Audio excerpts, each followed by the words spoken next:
So in this video, we shall discuss about the urea toxicity.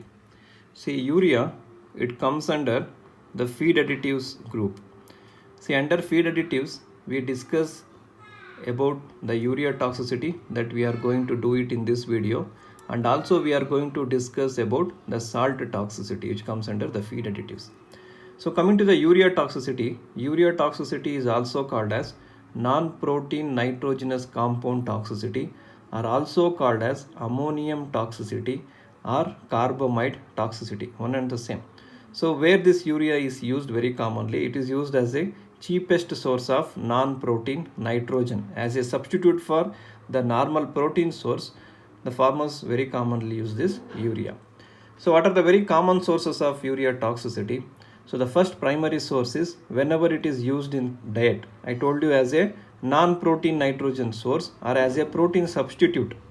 See, in lockdown period, it is very difficult to procure the normal protein source, very difficult to procure the groundnut cake, very difficult to procure soybean cake or cottonseed cake. So in that circumstance, we can use this urea as a substitute for protein. So in that circumstance, if it is being used in excess, it might lead to urea toxicity. See, for example, urea molasses enrichment. So this urea molasses enrichment program, it is currently going on in the under government of Karnataka. So in this program, what the people will do, see, molasses, basically it will be having low digestibility, less nutritive value. So to increase its digestibility, to increase its nutritive value, we spray urea on this molasses at the rate of 1 to 2%, and we will tightly pack it, so under vacuum by a cover, polythene cover. Then we will keep it aside for 15 days. After that, you open it, then you will feed this molasses daily to the cattle. So it will increase the digestibility, increase the nutritive value. So what will happen when we spray this urea at the rate more than what is recommended? If you spray it more than 4%, if you spray it at 5%, so definitely it's going to lead to urea toxicity. Primary source.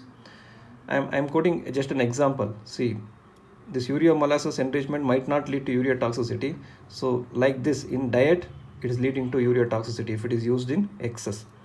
Then second one, in rural areas, very commonly urea is used as a fertilizer, as a source of nitrogen.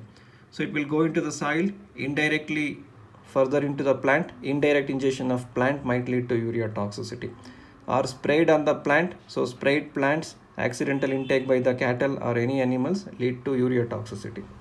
So that is also one source. Then third one, accidental ingestion from the storage areas. See, very commonly urea are procured in bags, so they are stored outside. So at the veranda, generally the urea has been stored, or in any room. So if an animal get access to that area, so accidentally if ingest this urea, so very commonly it looks like a common salt. So or else accidentally you might have add urea in place of salt to any feed, to any ration, to increase the palatability. So that might lead to accidental toxicity. Then fourth one, an abrupt change in the ration from protein to the urea. See, what will happen for several days?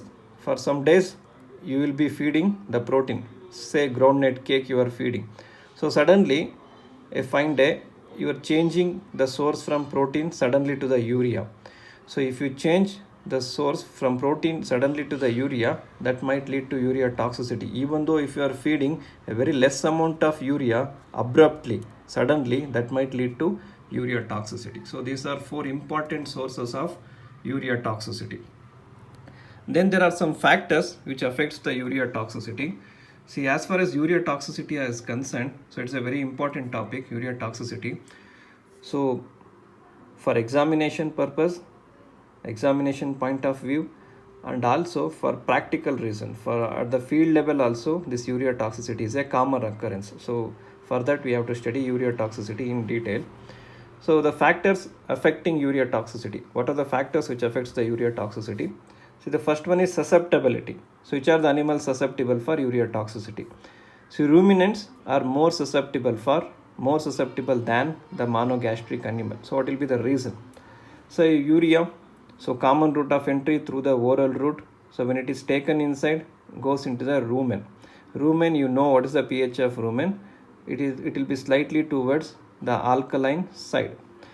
So whenever there is congenial alkaline condition, there is an enzyme present in the rumen, and also it is obtained from some plant. So there will be conducive environment at alkaline pH. So what this urease enzyme will do, this urease enzyme in the rumen at alkaline pH, it converts urea into ammonia.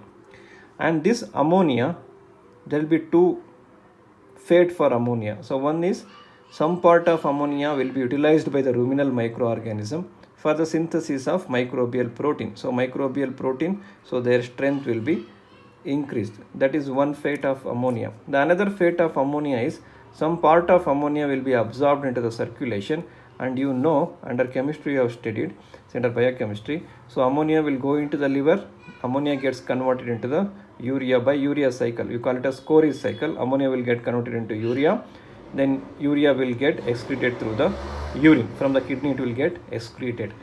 Now you should tell me the reason why ruminants are more susceptible than the monogastric. Why ruminants are more susceptible than monogastric? It is due to the presence of enzyme, urease enzyme, exclusively in the rumen, and also obtained from the plants that is eaten by the cattle, by the ruminants. And also the pH. See, what is the pH of rumen in ruminants? It will be alkaline. Whereas in monogastric animal, in the stomach the pH will be in the acidic side, and it will not be having the urease enzyme. So that is the reason why ruminants are more susceptible than the monogastric animal for the urea toxicity. And what will happen by conversion of urea to ammonia, that we will see it under toxicokinetics, what this ammonia will do and what is the role of ammonia in urea toxicity. So now ruminants are more susceptible than monogastric, the reason being this one. Then the second factor. The second factor being the tolerance to urea feeding. So there is a statement very commonly used in urea toxicity. That statement is, tolerance for urea toxicity is lost rapidly. Sorry, tolerance for urea feeding. See, tolerance for urea feeding is lost rapidly. See, what do you mean by tolerance for urea feeding is lost rapidly? See, cattle that are accustomed to urea, they can tolerate up to 1 gram of urea per kg per day.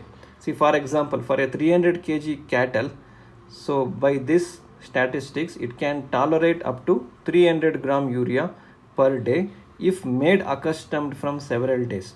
See, what will happen? See, from a month or from 2 to 3 months, continuously if you are feeding urea, so starting from 0.2 gram, see, first day you will give 0.2 gram, or first day you will give 0.1 gram for 1 week, then second week you will give 0.2 gram, then third week 0.3 gram, then like that you are increasing the urea that is being given to the animal. Then in the final week you can give 1 gram urea per kg per day. So cattle can tolerate this amount of urea per day if you are accustomed that cattle for the urea feeding from several days. And in one situation, if you suddenly stop feeding urea for a week duration or for 1 month duration, see, for 3 to 4 months you are feeding the urea, so animal has developed tolerance to urea toxicity. Even though you are giving 1 gram per kg per day, so it is not leading to urea toxicity. So after 3 to 4 months of feeding urea, suddenly you will stop feeding urea for a duration of week or months, and after a week or month, so again if you resume the urea feeding, so after a breakdown, after a break period, if you suddenly give the urea feed, so it will lead to toxicity at this rate also. So after a break, if you give 0.3 to 0.5 gram per kg per day, it will also lead to toxicity. So that is this statement, tolerance for urea feeding, it is lost rapidly. So you might think, sir, see, I am feeding urea for years together, for months together I am feeding urea, cattle is not suffering from any toxicity. I have given some months break or weeks break, then I gave very little amount of urea, it lead to urea toxicity. He will tell, the farmer will tell, sir, I am 100%, this science is not due to urea toxicity. So he will be so much sure, that this urea will not lead to any toxicity. There is a tolerance that is being developed for urea feeding. Urea is not the culprit in this toxicity. He will tell you like that. But this is the thing, tolerance for urea feeding, it will be lost rapidly if you give a break period. So it is an important factor, an important statement also. Then pH, the third factor is the pH. See what kind of pH will favor the toxicity, whether alkaline or acidic pH. I already told you alkaline pH will favor the urea toxicity. What is the reason? Alkaline pH is a conducive pH for increased urease activity in the ruminants, right? So along with that, urease, what it will do? It will convert urea into ammonia. So once there is conversion of urea into ammonia, this ammonia, it will further increase the pH of the rumen. So it will further increase the pH of the rumen. So once it further increases the pH of the rumen, the cycle goes on. Once it increases the pH, again there will be a very good conducive environment for the urease activity. It will further convert urea into more ammonia. That cycle will go on. So that process will be unabated. So there is an uncontrolled process that will go on, or self-releasing process will be setting. So alkaline pH is a conducive factor which favors the urea toxicity. So that is third factor. And the fourth factor is the age. Whether young animals are more susceptible or adult animals are more susceptible. See here, adult animals are more susceptible for urea toxicity, and young animals, they are tolerant for urea toxicity. See why it is so. See, in young animals, there will be less development of the rumen. So when there is less development of rumen, the conversion of urea to the ammonia will be decreased, and the culprit in urea toxicity, that is ammonia production, will be decreased. So that's the reason why young animals are tolerant for urea toxicity and adult animals are susceptible for urea toxicity.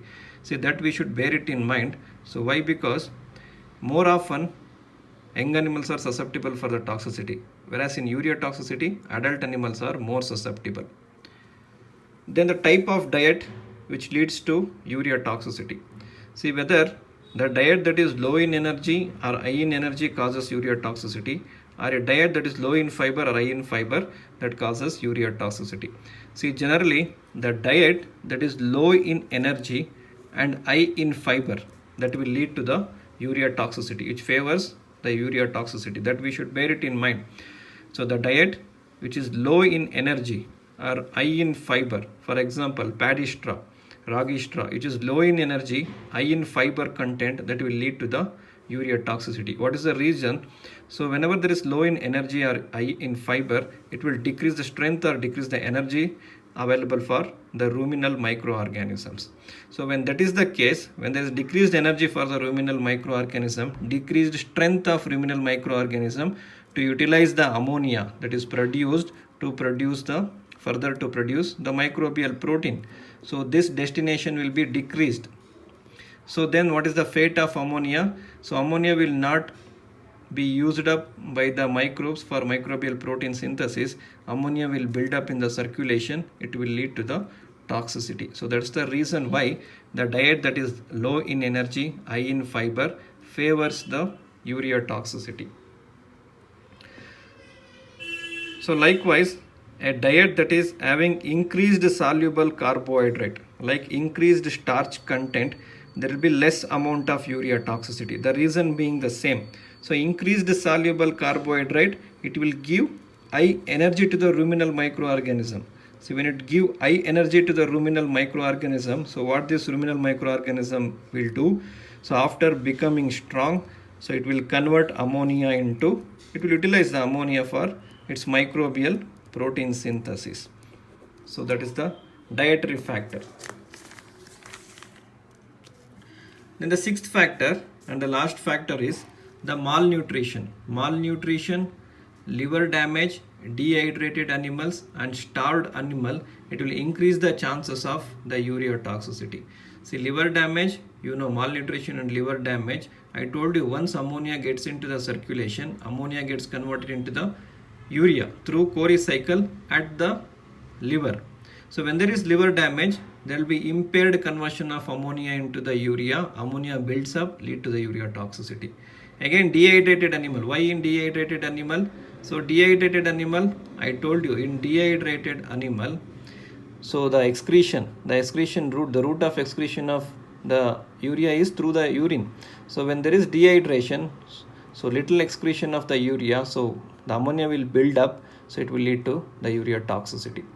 So starved animal, the same reason as that of low energy. So starved animal, less energy for ruminal microorganism, so chances of toxicity will be more. So these are the some of the factors which leads to the urea toxicity. One is susceptibility. Susceptibility wise, ruminants are more susceptible than the monogastric animal. Then tolerance to the urea feeding, it will be lost very rapidly, right? Then the pH, alkaline pH always favors urea toxicity. Then fourth one, age. Adult animals, they are more susceptible than the young animals, right? Then the malnutrition, liver damage, dehydration and starved animals also increases the toxicity. Then the type of diet. So what are the type of diet?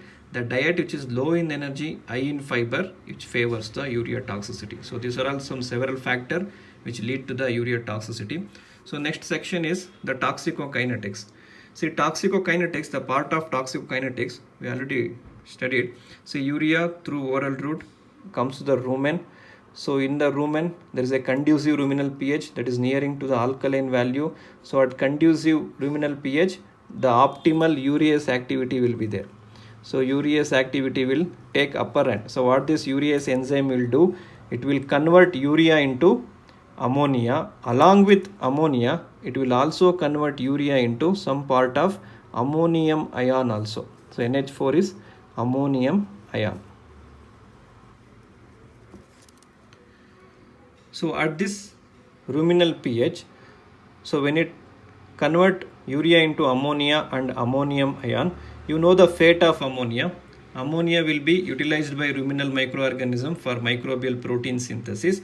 And the other thing is, it will go into the circulation, enters the liver, gets again converted into the urea through Cori cycle or urea cycle, then finally excreted through the urine. Whereas during urea toxicity, what will happen? So more amount of ammonia will be produced. When there is more amount of urea ingestion, obviously there will be more amount of ammonia production. So this more amount of ammonia produced, as and when urea intake increases, so as ammonia production increases, it will further increase the ammonium production more than that of ammonium ion. See, when there is normal intake of urea will get converted both into ammonium and ammonia, right? In a equal proportion, it will get converted into ammonium and ammonia compound. Whereas in the urea toxicity, the level of ammonium production is more than that of ammonium ion. So when there is increased ammonia production, this ammonia, it will get absorbed into the circulation. And when it get absorbed into circulation in excess, it will cross the capacity of the liver to convert ammonia into the urea. So there will be increased, so higher than the capacity of the liver to convert ammonia into the urea. So because of that, there will be abnormal accumulation of ammonia. You call it as hyperammonemia. And this hyperammonemia or ammonia buildup in the body is the major culprit that causes urea toxicity. What this ammonia will do, it will cross the blood-brain barrier, it will lead to the toxicity. So this condition we also called as hepatic encephalopathy. So hepatic encephalopathy, so more than the converting capacity of the liver, so this ammonia builds up, it will go to the brain, lead to encephalopathy. You call it as hepatic encephalopathy. So here, what is the fate of ammonium ion? I told you in normal case, urea gets converted into equal proportion of ammonium and ammonia ion. See, urea, if it's get converted into ammonium ion, no problem. Ammonium ion, it is ionized. So you know Anderson-Hasselbalch equation. So ionized molecule seldom gets transported. So they will not get easily, they are water soluble. Ionized, basically they are water soluble. So easily they will not get transported across the cell membrane. So they will stay in the rumen and they will not cross the ruminal wall. They will not go into the circulation. Whereas in urea toxicity, the proportion of ammonium production will be more than that of ammonium. See, for example, under urea toxicity, say 90% of ammonia has been produced, and this 90%, 20% is utilized by the ruminal microorganism, and 20% is utilized by the liver for conversion into the urea. And what about the rest 50%? See, if rest 50%, it will cause the buildup and it will lead to hyperammonemia, which will lead to the urea toxicity. So that is the simple toxicokinetics of urea toxicity. So which is the culprit here? The accumulation of the ammonia, the abnormal accumulation of the ammonia. Hope you understood the toxicokinetics. Next is mechanism of action. So mechanism of action, I told you the culprit here is hyperammonemia. So what it will do, it will inhibit the TCA cycle or the Krebs cycle. So what is the molecular mechanism by which it will inhibit the TCA or Krebs cycle is this ammonia. It will convert alpha ketoglutarate into glutamic acid. So what is this alpha ketoglutarate? So if you remember, in the Krebs cycle, it is one of the substrate in the in the Krebs cycle, alpha ketoglutarate. If there is buildup of ammonia, it will convert this alpha ketoglutarate into glutamic acid, and it will deplete the alpha ketoglutarate. When it depletes the alpha ketoglutarate, obviously there will be inhibition of Krebs cycle. Krebs cycle cannot run without the involvement of alpha ketoglutarate. Ammonia is transaminating alpha ketoglutarate into the glutamic acid. So that's how it inhibits the TCA cycle or Krebs cycle. See, what will be the effect when there is inhibition of Krebs cycle? The major effect is it will decrease the ATP production. See, in normal case, in aerobic condition, what will happen? The glucose will enter glycolysis. From glycolysis, it will enter Krebs cycle. From Krebs cycle, it will enter the ETC. Under aerobic condition, that is the thing. So totally 36 ATPs or 34 ATPs will be produced. When there is inhibition of Krebs cycle, when there is shortage of ATP production, what our homeostatic mechanism will do in our body to compensate for ATP production? So there will be anaerobic glycolysis which will set in to compensate for that ATP. So in anaerobic glycolysis, the 2 ATPs will be produced. So it is a biochemistry thing. So anaerobic glycolysis will set in. So what will happen in the anaerobic glycolysis? More glucose will get converted into lactate instead of acetyl-CoA. So glucose getting converted into pyruvate, acetyl-CoA, then entering TCA cycle, it's a normal course. Whereas in anaerobic glycolysis, glucose getting converted into the lactate, and increased lactate will lead to metabolic acidosis. So what will happen in urea toxicity? There is a set-in of metabolic acidosis, there is a set-in of ruminal alkalosis. Why ruminal alkalosis? There is a set-in of ruminal alkalosis. I told you, see, normally the ruminal pH is alkaline, about 7, the normal ruminal pH. So at this ruminal pH, urease will convert urea into ammonia. So once ammonia is produced, this ammonia, it will further increase the ruminal pH. So when there is accumulation of abnormal amount of ammonia in the rumen, there will be further flare up in the ruminal pH that will lead to the ruminal alkalosis. See, ruminal alkalosis, metabolic acidosis, two important characteristic feature of the urea toxicity. How metabolic acidosis has developed? It is due to the inhibition of Krebs cycle by the ammonia. So it will set in the anaerobic glycolysis where glucose gets converted into the lactate, that will lead to the metabolic acidosis. How ruminal alkalosis set in? It is due to the excess conversion of urea into the ammonia, and this ammonia further increases the ruminal pH, leads to ruminal alkalosis. And the second mechanism of action, it will inhibit the GABA receptor also, and it is an agonist of NMDA receptor, that we should bear it in mind. See, it inhibits an inhibitory neuroreceptor, whereas it is activating an excitatory receptor. See, inhibition of an inhibitory receptor, activation of an excitatory receptor, it will lead to excitation, right? The net effect is the excitation. So these are the two primary mechanism of action of ammonia. And if you observe the two primary mechanism of action of the ammonia, so it is affecting which organ primarily? It is affecting the CNS. So whenever there is depletion of ATP, so the vital organ will be affected. So among that, the CNS is primarily affected. So when this inhibitory and excitatory neurotransmitters are concerned, again it is affecting the CNS. So what are the clinical signs in urea toxicity? See, clinical sign, you will get a characteristic clinical sign in urea toxicity. You can easily zero in on based on the clinical signs the animal exhibits.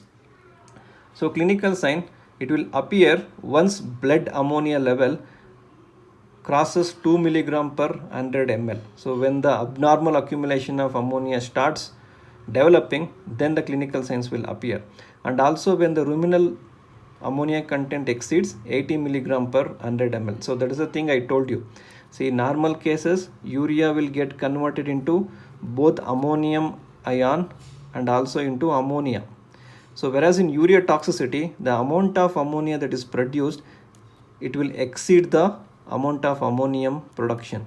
So, and this abnormal production, when it exceeds 80 milligram per 100 ml of ruminal liquor, the clinical sign starts appearing, right? So in peracute urea toxicity, what will happen? So there will be sudden death without showing any signs.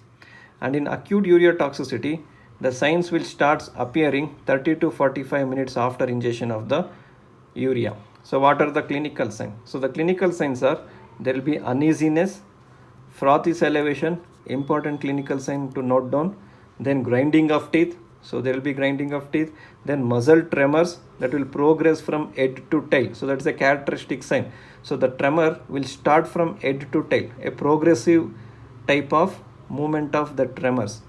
Then severe abdominal pain, characteristic feature of urea toxicity, there will be severe abdominal pain, there will be ruminal atony coupled with bloat, so there will be bloat coupled with there is a severe colic, a very important clinical sign of urea toxicity. So when there is severe colic, the animal will be bellowing, it will be kicking at the abdomen, the hind legs will be kicking at the abdomen, and animal will simply look back at the abdomen, they will stare at the abdomen. So this staring at the abdomen, kicking at the abdomen, unnecessary bellowing due to severe colic, it's a characteristic feature of the urea toxicity. So all these signs, they are very much characteristic of urea toxicity. So apart from that, there will be muscular twitching, then convulsions due to external stimuli.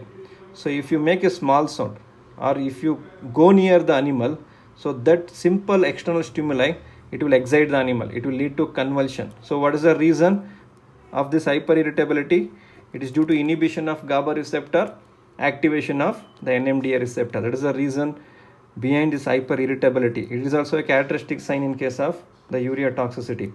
Apart from, at later stages, there will be cyanotic, dyspneic, the animal will be anuric, there will be hyperthermia due to convulsion, ultimately the death of the animal. So as far as the urea toxicity are concerned, the very important clinical sign is the severe colic. Colic is a prominent clinical sign in urea toxicity, where there will be kicking at the abdomen, staring at the abdomen, bellowing. So this we should look out for. And there will be no diarrhea. So there will be no diarrhea in case of urea toxicity. So in ruminal alkalosis, since it leads to ruminal alkalosis, under ruminal alkalosis, very rarely we see the diarrhea. So no diarrhea in case of urea toxicity. So it is one of the differential diagnosis for some other toxicities also. So hope you understand the clinical signs also. Next is postmortem findings. See, postmortem findings, carcass appears bloated and decomposed rapidly, rigor mortis fast. Why decompose rapidly, rigor mortis fast?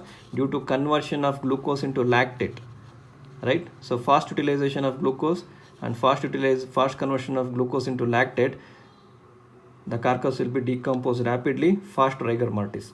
So there will be white frothy fluid in the bronchi. Then characteristic ammoniacal odor in the rumen. The ruminal pH, if you check the ruminal liquor, the pH will be more than 8. It will close to 10 to 11 also. The ruminal pH will be 10 to 11 also. Then blood pH less than 5 or less than 4 also, you will get the blood picture.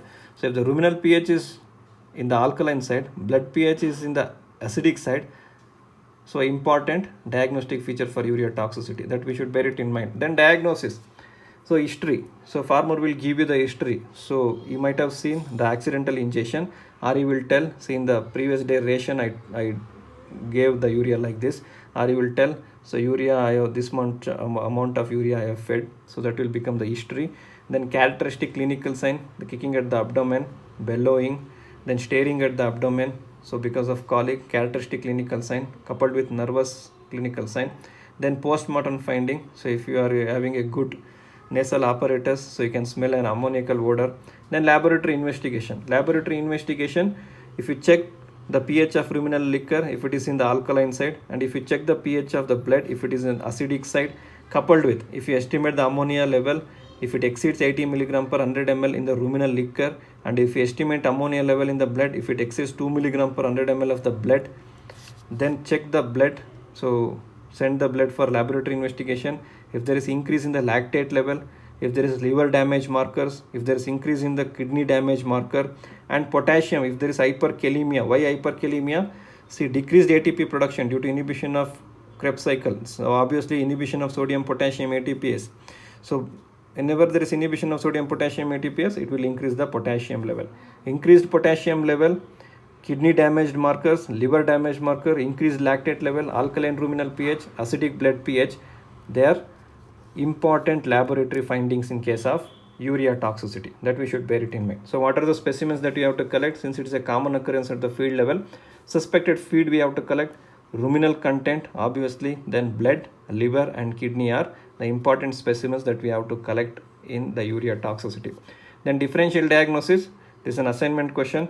So assignment question, so you have to write what are the features that differentiate arsenic toxicity from the urea toxicity. So the int is there will be no diarrhea in urea toxicity. Then lead toxicity. So nervous signs we see both in lead and the urea toxicity. What is that thing that is differentiating between lead and the urea toxicity? Then OP toxicity. Nervous signs are also there. Salivation is there. So what is the thing that differentiate OP and the urea toxicity? OC also the same thing. Nervous signs are there. So what is the things that are differentiating OC from the urea toxicity? So 2 to 3 demarcating things. So 2 to 3 differential feature to differentiate between this toxicity with the urea toxicity. You have to write in the comment section, right? So next is the treatment. What is the treatment for urea toxicity? Whether any specific treatment is there for urea toxicity? Yes, there is specific antidote or specific treatment for urea toxicity. So 5% acetic acid or vinegar is the specific treatment for the urea toxicity. So you give 5% acetic acid or vinegar along with cold water, that will be a specific treatment for urea toxicity. What is the rationale? You know, when you give acetic acid or vinegar, it will decrease the ruminal pH. Once there is decrease in the ruminal pH, so what will happen?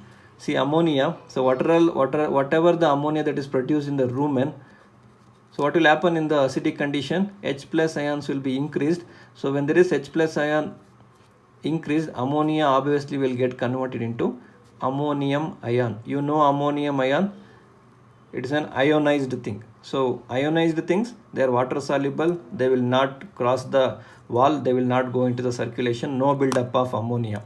And along with that, when you decrease the ruminal pH, what will be the activity of urease enzyme? You are decreasing the activity of the urease enzyme. So no further conversion of urea more into the ammonia, and if ammonia is produced already, ammonia is getting converted into ammonium ion. So that is the rationale behind using vinegar. So what is the dosage? You cannot give it in ml. So generally 50 ml, 100 ml vinegar bottles will be there, but we need it in liters. So cattle 2 to 8 liters intraruminal, sheep and goat 0.5 to 2 liters intraruminally. We have to give this vinegar. So or else in field condition what we give, we will go for tamarind extract. Tamarind extract also will decrease the ruminal pH. So very commonly we go for tamarind juice also. So or else vinegar is available, or else the curd. So curd also will give. So curd will also decrease the ruminal pH. So if vinegar is available, it will be a specific antidote. Better to give vinegar. Then cold water. So cold water infusion. So you can give 30 to 40 liters of cold water through stomach tube, insert a stomach tube. You can go for cold water infusion. So what is the rationale behind using cold water or acid water? It will decrease the urease activity. Further conversion of urea to ammonia will be decreased. Then correction of metabolic acidosis. So metabolic acidosis, it is one of the feature in urea toxicity, and there is a bloat also due to ruminal atony. So you have to correct metabolic acidosis, you have to correct bloat. So how to correct metabolic acidosis? See, careful while treating metabolic acidosis. See, if you go for RL, so what it will do, R will further lead to ruminal alkalosis. It will again aggravate the condition. So better to avoid RL. So treat other than RL for metabolic acidosis. then anticonvulsant whenever there is convulsion. So NS is very much preferred. So fluid therapy, NS is very much preferred rather than RL, or rather than the fluids that will contain the glucose. So NS is preferred in urea toxicity. Bear it in mind, please bear it in mind. So don't go for RL and glucose. Since RL and glucose has been dumped higher amount in our dispensary, I will go for RL and glucose. No, the preferred one is NS. You go for NS. Then giving molasses, it will decrease the ruminal pH, so that also we can try. And there are some contraindication for urea toxicity.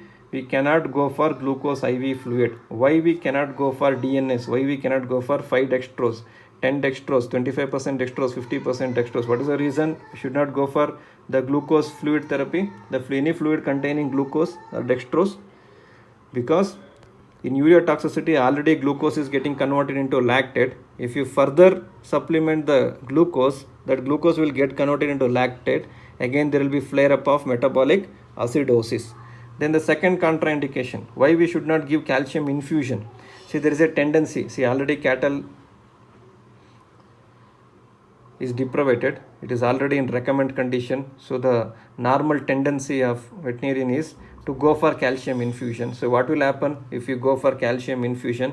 Already there is convulsion. If you give calcium infusion, that convulsion or hyperirritability factor will be increased. So better to avoid the fluids which contain glucose, the fluids which contain the calcium. Okay, this is about urea toxicity. Very important chapter as far as examination is concerned, as far as the field level treatments are concerned. So give a closer look on urea toxicity. Read well about this urea toxicity. And the second one, the close relative of urea toxicity is 4-methyl-imidazole toxicity. So often urea toxicity is confused with this 4-methyl-imidazole toxicity, or called as 4-MI toxicity. So our teacher used to tell 4-MI. See, Mission Impossible 4 has been replaced here. So already Mission Impossible 5 is going on. So 4-methyl-imidazole toxicity, also called as bovine bonkers syndrome, or also called as ammoniated feed toxicity. Don't confuse urea with ammoniated feed toxicity. Ammoniated feed toxicity is different. Urea toxicity is different. So this is different from urea toxicity. See, generally the farmers, see, in the Punjab areas, in North Karnataka area, what they will do, they will go for ammoniation of low quality feed.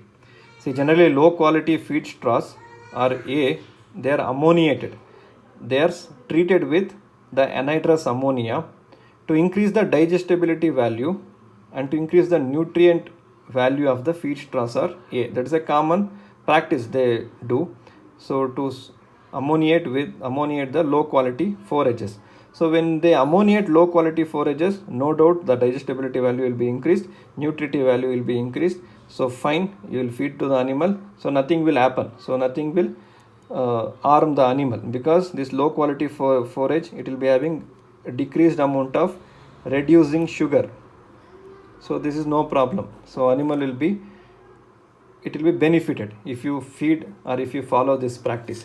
See, the problem here is, if you want to ammoniate, if you are ammoniating a medium quality or high quality forage, if you are ammoniating a medium or high quality forage, so that is the problem. So what will happen, this high quality forages like alfalfa, sorghum, Sudan grass or Napier, it will be having increased reducing sugar amount.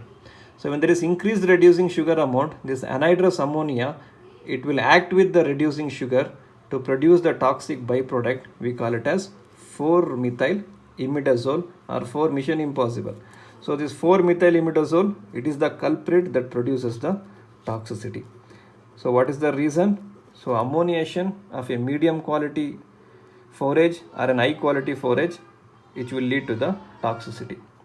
So here low quality forages. What are the low quality forages? See, wheat straw, it is a low quality one. Ragi straw is a low quality one. Paddy straw is a low quality one. See, what do you call a low quality forage? When it contains less than 6% of crude protein, when it contains less than 48% of total digestible nutrient, you call that forage as a low quality one. And along with that, the important aspect is it should contain more than 10% of moisture, or preferably if it contains moisture between 15 to 20%, so it will increase its digestibility, it will increase the nutritive value. Low quality forage, ammoniation, no problem. If you are ammoniating a medium quality or high quality forage, then that will lead to the production of 4-methylimidazole and the toxicity. And this toxicity is also called as bovine-bonker syndrome. Why bovine-bonker syndrome? Bonker in India, bonker, the meaning of bonker is you stupid fellow or a idiot. See, generally they will abuse you. Hey bonker, what you are doing? So a stupid, a idiot, what you are doing? So the clinical signs are very much similar to what a bonker will do. So that's why it is called as bovine-bonker syndrome. So what are the clinical signs? There will be stampeding, there will be ear twitching, there will be chomping of jaws, salivation, hyperexcitability, circling, convulsions and death. So because of these clinical signs, the syndrome is also called as bovine-bonker syndrome. So treatment, symptomatic treatment, you can go for anticonvulsant or you can go for thiamine, which will decrease the CNS signs. See, 4-methylimidazole toxicity, bovine-bonker syndrome, the culprit is 4-methylimidazole, whereas urea toxicity, the culprit is the buildup of ammonia level. So the two important chapters. Then assignment questions. What are the assignment questions? So the first assignment questions, I already told you, differential diagnosis. Write 2 to 3 points which differentiate between those two toxicities. Okay, apart from that, the assignment questions are: tolerance to urea is lost rapidly. True or false? If true, justify. If false, justify. Justify in 2 to 3 lines. I don't need a long justification. In 2 to 3 lines, you justify why tolerance to urea is lost rapidly. Then urea toxicity is also called as bovine-bonker syndrome. True or false? Then dash is a specific treatment for urea toxicity. Then urea toxicity mainly affects dog. True or false? Then justify. Again in 2 to 3 lines, you justify. Then the next assignment question. Hyperammonemia is the major cause of urea toxicity. True or false? Again justify in 2 to 3 lines. Then glucose and calcium infusions are contraindicated in urea toxicity. True or false? Again justify. Then ruminal alkalosis and metabolic acidosis are characteristic feature of urea toxicity. Again you have to justify whether it is true or false. Okay. So as I told you, this topic is very important, urea toxicity. So please read well. Thank you.